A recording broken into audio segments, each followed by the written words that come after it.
Welcome to Ajay tips. Border security force అయితే tradesmen కింద 3588 వేకెన్సీస్కి అయితే నోటిఫికేషన్ రిలీజ్ చేసింది. ఇందులో మెన్స్కి ఉన్నాయి, ఉమెన్స్కి ఉన్నాయి. మెన్స్కి వచ్చేసి మనకు ఎన్ని వేకెన్సీస్ ఉన్నాయంటే టోటల్గా 3406. మెన్స్కి అయితే 3406 ఉన్నాయి. అదేవిధంగా ఉమెన్స్కి 182 ఉంది. ఓకే, సో ఇవి మెన్స్కి, ఇవి ఉమెన్స్కి. అండ్ ఇంకా కంప్లీట్ డీటెయిల్స్ తెలుసుకుందాము. ఒక లైక్ కొట్టండి వీడియోకి కంప్లీట్ డీటెయిల్స్ తెలుసుకునే ముందు.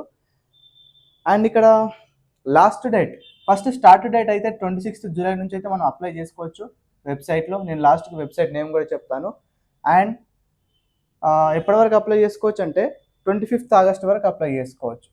25th ఆగస్ట్ వరకు మనం అప్లై చేసుకోవచ్చు. అండ్ దీని క్వాలిఫికేషన్, ఎడ్యుకేషనల్ క్వాలిఫికేషన్ గురించి మాట్లాడుకున్నట్లయితే 10th కంప్లీట్ చేసి ఉండాలి. 10thతో పాటు ఐటీఐ కంప్లీట్ చేసి ఉండాలి రిలేటెడ్ ఫీల్డ్లో. ఎందుకంటే మనకు ఈ వేకెన్సీస్ కింద డిఫరెంట్ టైప్స్ ఆఫ్ పోస్టులు ఉన్నాయి కదా, దాన్ని బట్టి రిలేటెడ్ ఫీల్డ్లో ఐటీఐ చేసి ఉండాలి. అవి కూడా నేను ఏంటో చెప్తాను. ఈ వీడియో ఎండ్ వరకు చూడండి. ఇక్కడ ఏజ్ క్రైటీరియా చూసుకుంటే 18 to 25 years ఉండాలి. 25 అబోవ్ ఉన్న వాళ్ళు అప్లై చేసుకోవడానికి రాదు, 18 బిలో ఉన్న వాళ్ళు అప్లై చేసుకోవడానికి రాదు. ఓకే, సో 18 నుంచి 25 మధ్యలో ఉండాలి. ఓకేనా. అదేవిధంగా శాలరీ గురించి మాట్లాడుకున్నట్లయితే ఒకవేళ మీకు జాబ్ వస్తే కానీ ఇందులో స్టార్టింగ్ శాలరీ మీకు 21,000 నుంచి 61,000 వరకు అయితే ఉంటుంది. విత్ సమ్ అలవెన్సెస్ కలుపుకొని పెరుగుతూ ఉంటుంది. ఓకే, అండ్ ఇక్కడ మీకు సెలక్షన్ ప్రాసెస్ గురించి మాట్లాడుకున్నట్లయితే selection process. So selection process ఎలా ఉంటుందంటే ఫస్ట్ స్టెప్ ఏముంటుందంటే ఫిజికల్ టెస్ట్ ఉంటుంది. సో ఫిజికల్ టెస్ట్ అంటే మీకు తెలుసు, రన్నింగ్ ఏమైనా రిలేటెడ్ ఫీల్డ్ ఫిజికల్ టెస్ట్ ఉంటుంది. అది కూడా మీకు ఏముంటాయో క్లియర్గా చెప్తాను. తర్వాత ఫిజికల్ టెస్ట్ క్వాలిఫై అయితే రిటర్న్ ఎగ్జామ్ ఉంటుంది. రిటర్న్ ఎగ్జామ్ అయిపోయిన తర్వాత మీకు డైరెక్ట్గా డాక్యుమెంట్ వెరిఫికేషన్ ఉంటుంది. అండ్ ఒకవేళ మీరు డిఫరెంట్ పోస్టులు ఉంటాయని చెప్పాను కదా, దానికి సంబంధించినటువంటి ట్రేడ్ టెస్ట్ కానీ మెడికల్ ఎగ్జామినేషన్స్ ఉంటాయి. So document verification, trade test ఉంటుంది, అదేవిధంగా మెడికల్ ఎగ్జామినేషన్ ఉంటుంది. సో ఈ 5 అయితే సెలెక్షన్ ప్రాసెస్. ఓకేనా. అండ్ ఫర్దర్గా ఇంకా మనం లోపలికి వెళ్తే డీప్గా ఇక్కడ చూసుకున్నట్లయితే మనకు స్క్రీన్ పైన చూడండి, మీకు నెంబర్ ఆఫ్ పోస్టులు అని అన్నాను కదా, ఆ నెంబర్ ఆఫ్ పోస్టులు ఏంటో మీకు ఒక్కొక్కటి చదువుతాను, నోట్ చేసుకోండి. ఫస్ట్ వన్ కాబ్లర్, తర్వాత టైలర్, తర్వాత కార్పెంటర్, ప్లంబర్ ఉన్నాయి, పెయింటర్ ఉన్నాయి, ఎలక్ట్రీషియన్ ఉన్నాయి, కుక్ ఉన్నాడు, అదేవిధంగా వంటలు చేసే వాళ్ళు, అదేవిధంగా పంప్ ఆపరేటర్ కూడా ఉన్నారు. వేకెన్సీస్ కూడా ఉన్నాయి పంప్ ఆపరేటర్కి. నెక్స్ట్ ఉపోల్స్టర్ అంటే నాకు ఏంటో తెలియదు, వాటికి కూడా వేకెన్సీస్ ఉన్నాయి. తర్వాత కోజీ కూడా ఉన్నాయి, వాటర్ క్యారియర్కి ఉన్నాయి, అదేవిధంగా బార్బర్కి కూడా ఉన్నాయి, కటింగ్ చేసేవాళ్ళు, స్వీపర్కి కూడా ఉన్నాయి, వెయిటర్కి కూడా ఉన్నాయి. ఇవన్నీ బాయ్స్కి సంబంధించినటువంటి వేకెన్సీస్. ఓకే, ఒకసారి మీరు మళ్ళీ వీడియోని వెనక్కి చూసి వినండి. అండ్ ఇందులో రెస్పెక్టివ్ వేకెన్సీస్ ఏ దాంట్లో ఎన్ని వేకెన్సీ ఉన్నాయో ఒకసారి మీకు స్క్రీన్ పైన ఇస్తున్నాను, ఒకసారి క్లియర్గా చూడండి. ఆ వేకెన్సీస్ అన్ని స్టాప్ చేసుకొని చూడండి. అదేవిధంగా ఇప్పుడు ఫీమేల్స్కి ఏమేమి పోస్టులు ఉన్నాయంటే సేమ్ కాబ్లర్ ఉంది, టైలర్ ఉంది, కార్పెంటర్ ఉంది, వాటర్ క్యారియర్ ఉంది, వాషర్మ్యాన్ ఉంది, కుక్ కూడా ఉంది, అదే వంటలు చేసేవాళ్ళు, స్వీపర్ ఉంది, బార్బర్ ఉంది. సో వీళ్ళకి టోటల్గా 182 వేకెన్సీస్ ఉన్నాయి. సో ఏ పోస్ట్కి ఎంత వేకెన్సీ ఒకసారి స్క్రీన్ పైన ఇస్తున్నాను, స్క్రీన్ షాట్ తీసుకోండి. సో ఇప్పుడు ఒక్కొక్క పోస్టుని బట్టి క్వాలిఫికేషన్ ఏంటో తెలుసుకుందాం. ఒకసారి బోర్డు పైన చూడండి. లైక్ కొట్టని వాళ్ళంటే లైక్ కొట్టండి. ఎవరైతే ఐటీఐ చేసిన వాళ్ళు ఉంటారో వాళ్ళకి వీడియో షేర్ చేయండి. మనం ఒక్కొక్క పోస్ట్ పైన క్వాలిఫికేషన్ తెలుసుకుందాం. Cook, water carrier, waiter. So cook, water carrier and waiter ఈ పోస్టులకు అప్లై చేయాలంటే మీ క్వాలిఫికేషన్ ఏముండాలి అంటే ఫస్ట్ 10th ఉండాలి. యాజ్ యూజువల్ 10th పాస్ అయి ఉండాలి. 10th పాస్ అయి ప్లస్ మీరు food production kitchen course from NSDC or recognized institute అంట. సో మీరు ఫుడ్ ప్రొడక్షన్ లేదా కిచెన్ కోర్స్ ఏదైనా సరే, ఫుడ్ ప్రొడక్షన్ చేసినా సరే, కిచెన్ ఏదైనా కోర్స్ చేసినా సరే, దానికి ఖచ్చితంగా ఎన్ఎస్డిసి రికగ్నైజ్డ్ ఇన్స్టిట్యూషన్ అయి ఉండాలి ఆ సర్టిఫికేట్. అప్పుడే మీరు ఈ పోస్టులకు అప్లై చేసుకోవచ్చు. అదేవిధంగా కార్పెంటర్కి, ప్లంబర్కి, పెయింటర్కి, ఎలక్ట్రీషియన్కి, పంప్ ఆపరేటర్కి అండ్ ఉపోల్స్టరర్కి వీటికి 10th ఉండాలి. 10thతో పాటు 2 year ఐటీఐ ఇన్ ట్రేడ్. అంటే మీరు ఇప్పుడు కార్పెంటర్ అన్నారు, మీరు ఐటీఐ కార్పెంటర్ చేసినా కానీ, ఐటీఐ ప్లంబర్ చేసినా కానీ, ఐటీఐ ఎలక్ట్రీషియన్, పెయింటర్ వీటి కోసం మీరు 10th ఉండాలి, లేదా ఐటీఐ చేసి ఉండాలి 2 years కోర్సు.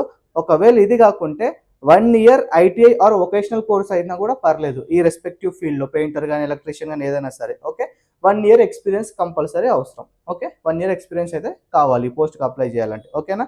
తర్వాత cobbler, tailor, washermen, barber, sweeper, కోజీ, వీటికి క్వాలిఫికేషన్ ఎలా అంటే 10th క్లాస్ పక్క పాస్ అయి ఉండాలి.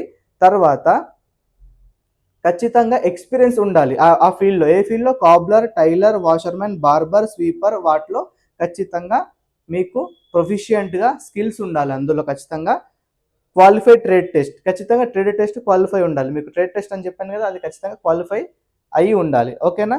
సో ఇదైతే వీటికి సంబంధించిన క్వాలిఫికేషన్స్ అన్నమాట. జనరల్గా మీకు ఐటీఐ ఉంటే చాలు, ఈ రెస్పెక్టివ్ ఫీల్డ్లో మీరు ఏ పోస్ట్కి అప్లై చేస్తే ఆ పోస్ట్కు మోస్ట్లీ ఎలక్ట్రీషియన్ ఉంటారు, కుక్ ఉంటారు, వాళ్ళే కదా. సో అది చేసి ఉంటే చాలు. మీకు ఏజ్ లిమిట్ చెప్పాను కదా, ఏజ్ క్రైటీరియా. సో ఖచ్చితంగా వాళ్ళు 18 to 25 years మధ్యలోనే ఉండాలి, లేదా 18 years ఉన్నా పర్లేదు, 25 years ఉన్నా పర్లేదు. అండ్ అదేవిధంగా SC/STకి సంబంధించిన వాళ్ళ కోసం 5 years ఆఫ్ ఏజ్ రిలాక్సేషన్ అయితే ఉంది beyond the upper age limit. అదేవిధంగా అదర్ బ్యాక్వర్డ్ క్లాసెస్ ఓబీసీ వాళ్ళకు 3 years of age relaxation beyond the upper age limit అయితే ఉంది. సో ఓబీసీకి 3 years, SC/ST వాళ్ళకి 5 years ఏజ్ రిలాక్సేషన్ అయితే ఉంది. అండ్ మీకు సెలక్షన్ ప్రాసెస్ చెప్పాను కదా, సెలక్షన్ ప్రాసెస్లో మీకు ఏమేమి చెప్పాను? ఫిజికల్ టెస్ట్ అని చెప్పాను. ఫస్ట్ ఫిజికల్ టెస్ట్లో మీకు ఏమేమి ఉంటుందంటే, ఫిజికల్ టెస్ట్లో ఫిజికల్ స్టాండర్డ్ టెస్ట్ ఉంటుంది, ఫిజికల్ ఎఫిషియన్సీ టెస్ట్ ఉంటుంది, ట్రేడ్ టెస్ట్ ఉంటుంది. ఇఫ్ అప్లికేబుల్ అంటే పోస్టులు ఉన్నాయి కదా, డిఫరెంట్ పోస్టులు, దానికి సంబంధించినటువంటి ఏదైనా ఒక స్పెషల్ స్పెషల్ స్కిల్ కావాలంటే దానికి ట్రేడ్ టెస్ట్ పెడతారు. So physical efficiency test, physical standard test, ఏదైనా ట్రేడ్ టెస్ట్ ఉంటుంది if applicable. Okay. And stage 2 return exam return exam అంటే ఇది అబ్జెక్టివ్ టైప్, అంటే క్వశ్చన్స్ ప్లస్ ఆప్షన్స్ ఉంటాయి కదా అవన్నమాట. ఇందులో చాలా సబ్జెక్ట్స్ ఉంటాయి, like mathematics, elementary mathematics, general awareness అలా ఉంటాయి అన్నమాట. సో ఇందులో candidates must qualify this exam to be called for document verification. ఈ ఎగ్జామ్ ఖచ్చితంగా కట్ ఆఫ్ని రీచ్ అవ్వాలి, అంటే క్వాలిఫై అవుతూనే వాళ్ళు డాక్యుమెంట్ వెరిఫికేషన్కి పిలుస్తారు. ఫస్ట్ ఫిజికల్ టెస్ట్ పాస్ అవ్వాలి, ఈ ఎగ్జామ్ క్వాలిఫై అవ్వాలి. సో డాక్యుమెంట్ వెరిఫికేషన్ వారు ఇన్వైట్ చేస్తారు. దాని తర్వాత డాక్యుమెంట్ వెరిఫికేషన్తో పాటు ట్రేడ్ టెస్ట్ ఉంటుందని చెప్పాను కదా రెస్పెక్టివ్ ఫీల్డ్లో. ఆ ట్రేడ్ టెస్ట్ కూడా వాళ్ళు నిర్వహిస్తారు, ఆ ప్రాసెస్ ఏంటో మీకు చెప్తారు వాళ్ళు. తర్వాత medical examination. So after passing this medical examination stage they will be assign a hospital where full body checkup will be done. So first step గురించి మాట్లాడుకుందాం సెలక్షన్ ప్రాసెస్లో. సో ఫిజికల్ టెస్ట్ అన్నాను కదా, అందులో మీకు 2 మెథడ్స్ ఉంటాయి. First one physical standard test. Physical standard టెస్ట్లో మనకు హైట్ చూస్తారు, చెస్ట్ చూస్తారు, అండ్ అదర్ ఫిజికల్ స్టాండర్డ్స్ చూస్తారు. సో మనం హైట్ గురించి మాట్లాడుకుందాం. ఇక్కడ హైట్ అనేది మనకు క్యాస్ట్ పరంగా, స్టేట్స్ పరంగా డిఫరెంట్ అయితే ఉన్నాయి. ఒకసారి నేను చెప్పే కన్నా స్క్రీన్ పైన మీకు ఇస్తున్నాను, వీడియోని హోల్డ్ చేసి పాజ్ చేసి మీరు స్క్రీన్ షాట్ తీసుకోండి, సో మీకే క్లియర్గా అర్థమవుతుంది. సో ఫస్ట్ జనరల్ కేటగిరీలో అయితే హైట్ మేల్కి 165 సెంటీమీటర్ ఉండాలి, ఉమెన్కి హైట్ 155 సెంటీమీటర్ ఉండాలి, మేల్కి చెస్ట్ 75 to 80 సెంటీమీటర్ ఉండాలి. ఇదేంటంటే జనరల్ కేటగిరీస్ ఇది. సో రిమైనింగ్ వాళ్ళకు నేను స్క్రీన్ పైన ఇస్తున్నాను చూడండి, రిలాక్సేషన్స్ ఉన్నాయి కదా, అవి ఎక్సెంప్షన్స్ అన్నమాట. So caste wise, state wise different measurements అయితే ఇచ్చాడు, ఒకసారి మీరు చూసుకోండి. సో అందులో మీరు ఏ స్టేట్ కిందకి వస్తారో దాన్ని బట్టి మీరు సెలెక్ట్ చేసుకోండి, మీరు ఏ కేటగిరీ కిందకి వస్తారో. ఓకేనా. This is about the physical standard test. ఇంకోటి ఉంది 2 అని చెప్పాను కదా, physical efficiency test. Physical efficiency టెస్ట్లో మీకు రన్నింగ్ ఉంటుంది, లాంగ్ జంప్ ఉంటుంది, హై జంప్ ఉంటుంది, అండ్ అదేవిధంగా ఫిజికల్ ఫిట్నెస్ టెస్ట్ చేయడానికి ఇంకా కొన్ని ఉంటాయి అన్నమాట. ఓకేనా. సో ఇది physical efficiency test. So physical టెస్ట్లో 2 ఉంటాయి, ఫిజికల్ స్టాండర్డ్ అయిపోయింది, ఫిజికల్ ఎఫిషియన్సీ అయిపోయింది. ఓకేనా. ఇప్పుడు సెకండ్ స్టెప్ ఏంటి ప్రాసెస్లో? Written examination. రిటర్న్ ఎగ్జామినేషన్లో మీకు 100 క్వశ్చన్స్ ఉంటాయి, 100 మార్క్స్ అనమాట. Duration 2 hours, no negative marking, negative marks ఉండవు. So general awareness first subject వచ్చేసి general awareness 25 questions 25 marks, elementary mathematics 25 questions 25 marks, ఇక్కడ reasoning or mental ability 25 questions 25 marks. ఇది English లేదా హిందీ మీరు సెలెక్ట్ చేసుకున్న దాని ప్రకారము 25 క్వశ్చన్స్ లేదా 25 క్వశ్చన్స్ ఉంటాయి, 25 మార్క్స్, టోటల్గా 100 మార్క్స్, 2 hours ఉంటుంది అనమాట. ఈ ఎగ్జామ్లో మీరు ఖచ్చితంగా క్వాలిఫై మార్క్స్ క్రాస్ అవ్వాలి, క్వాలిఫై అయితేనే వాళ్ళు డాక్యుమెంట్ వెరిఫికేషన్కి పిలుస్తారు. సో డాక్యుమెంట్ వెరిఫికేషన్కి పిలిచిన తర్వాత అక్కడ మీకు special type of trade test కూడా ఉంటుందని చెప్పాను కదా. ఒకవేళ మీకు పోస్టులకు దాన్ని బట్టి ఒక ట్రేడ్ టెస్ట్ ఉంటే అది కూడా పెడతారనమాట. ట్రేడ్ టెస్ట్ అయిపోయిన తర్వాత మీకు చెప్పాను మెడికల్ ఎగ్జామినేషన్, హాస్పిటల్ పంపిస్తారు, ఫుల్ బాడీ చెకప్ చేపిస్తారు. మెడికల్ ఎగ్జామినేషన్ అయిపోయిన తర్వాత వాళ్ళ స్టాండర్డ్స్ మీరు రీచ్ అవుతే జాబ్ మీదే ఖచ్చితంగా. సో అదేవిధంగా ఇంకా ఇందులో మీకు చెప్పాల్సింది ఏంటంటే యా సో అప్లికేషన్ ఫీజు గురించి మాట్లాడుకున్నట్లయితే జనరల్ వాళ్ళకు, ఓబీసీ వాళ్ళకు, ఈడబ్ల్యూఎస్ వాళ్ళకు 150 రూపీస్ ఉంటుంది, ప్లస్ 18% జిఎస్టీ పడుతుంది.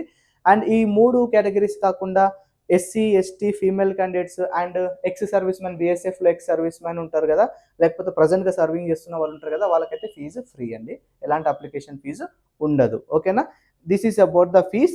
ఇంకా అన్నిటి గురించి మాట్లాడుకున్నాం. శాలరీ గురించి అయితే మీకు చెప్పాను కదా, స్టార్టింగ్ శాలరీ 21,000 to 61,000 ఉంటుంది. అదేవిధంగా ఇంకా ఫైనల్గా అప్లికేషన్ ప్రాసెస్ మీకు వెబ్సైట్ నేను డిస్క్రిప్షన్లో ఇచ్చాను, క్లిక్ చేసి అప్లై చేసుకోండి. ఒకవేళ మీకు అప్లై చేసుకోవడానికి రాకపోతే అప్లికేషన్ ప్రాసెస్ కావాలి అంటే కామెంట్ చేయండి, అప్లికేషన్ ప్రాసెస్ కావాలి అని. నేను రికార్డ్ చేసే ప్రయత్నం చేస్తాను నెంబర్ ఆఫ్ కామెంట్స్ని బట్టి.